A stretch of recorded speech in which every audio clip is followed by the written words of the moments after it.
Hi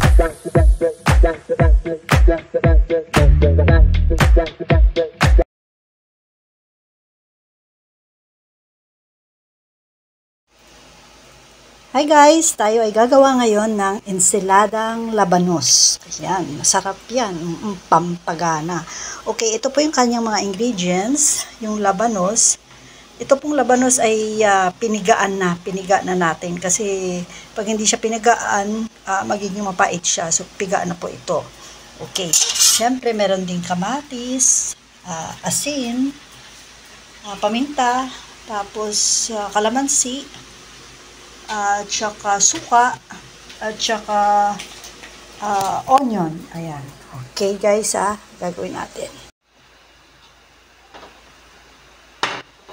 Ayan guys, una muna, madali lang gawin itong ensilada na ito. Haluin na yung mga ingredients pag sumasamahin. Ayan. Okay. Okay, lalagyan yung kamatis. Ayan.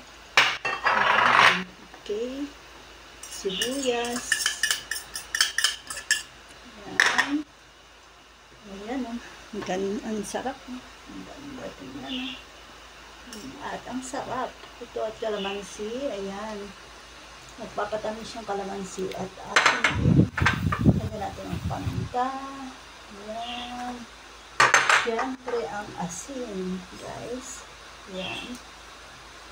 At saka yung suka. Ayan, sarap yan.